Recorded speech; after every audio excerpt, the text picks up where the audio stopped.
The member for Flynn. Thank you, Mr Speaker. My question is to the Minister of Environment and Energy. Despite Australia having an abundance of cheap natural energy sources, especially in the regions such as my electorate of Flynn, residents and businesses are struggling under the weight of ever-increasing power bills. Can the Minister inform the House what action the federal government is taking to see that affordable and reliable electricity is available to everyone? Minister for the Environment and Energy. Thank you, Mr Speaker.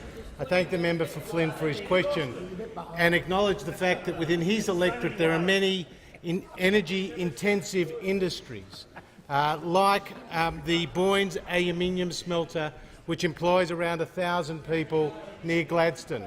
The fact that on Curtis Island there have been 3 major LNG projects seeing tens of billions of dollars worth of investment and tens of thousands of jobs being created.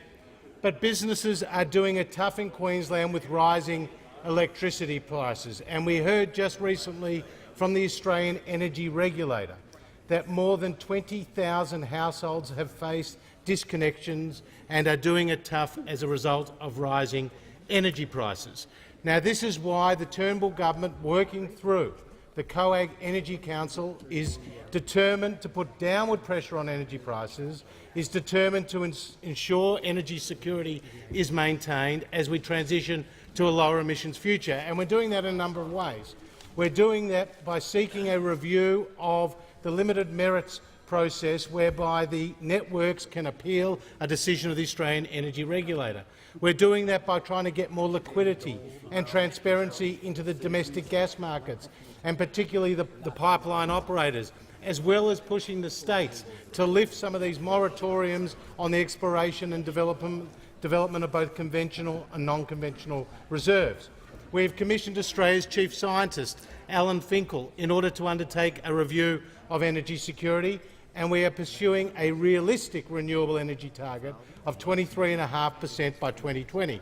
But, Mr Speaker, we're not getting any help from Labor state governments, particularly the one in Queensland, because the one in Queensland has a 50% renewable energy target by 2030, even though today it only has about 5% of its power coming from renewables. Now, the Grattan Institute, no political truck with the Grattan Institute, it's called this magic pudding economics. It's described it as an economic illusion.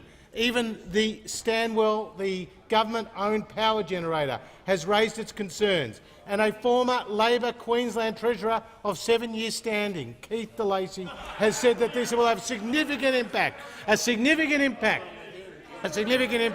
on living standards and economic growth.